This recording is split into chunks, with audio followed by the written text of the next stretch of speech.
भारतीय reserve bank ने मौद्रिक नीति की मध्य तिमाही समीक्षा में ब्याज दरों में कटौती न किए जाने की घोषणा की, जिससे ये बात साफ हो गई है कि अभी आम जनता को ईएमआई में कोई राहत नहीं मिलेगी। इस नीति के बहाने भाजपा ने कहा कि केंद्र सरकार और रिजर्व बैंक के बीच कोई तालमेल नहीं है।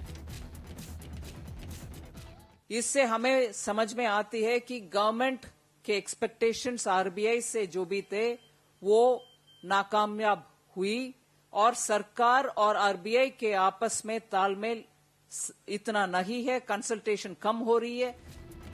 भाजपा प्रवक्ता निर्मला सीतारमण ने वित्त मंत्री प्रणब मुखर्जी के मुंबई में दिए बयान के हवाले से कहा कि रिजर्व बैंक की घोषणा से ये साफ है कि भारतीय अर्थव्यवस्था सरकारी कुप्रबंध का शिकार है।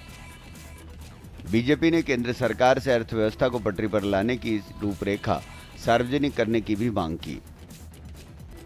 भारतीय जनता पार्टी की तरफ से डिमांड करते हैं कि आप अभी रिजर्व बैंक तो इंटरेस्ट रेट कम करने वाले नहीं हैं, आपके तरफ से फिस्कल डेफिसिट को मैनेज करने के लिए आपके प्लान क्या है, ये तो आप साफ आगे आकर के बोलिए। ऐसे हमारी तरफ से, बीजेपी की तरफ से सरकार के ऊपर हम डिमांड कर रहे हैं। पूरी दुनिया की अर्थव्यवस्था डामाडोल है।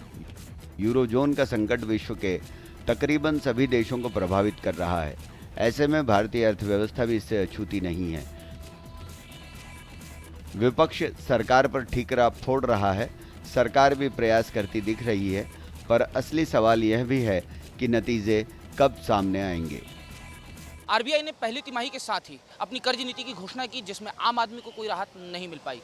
बीजेपी का कहना यह है कि आरबीआई और केंद्र सरकार के बीच तालमेल नहीं है और गिरती अर्थव्यवस्था के लिए भारत सरकार ही जिम्मेदार है। कैमरा पर्सन सुशील बहल के साथ मैं सुमित ठाकुर, जीएनएन न्यूज़, दिल्ली।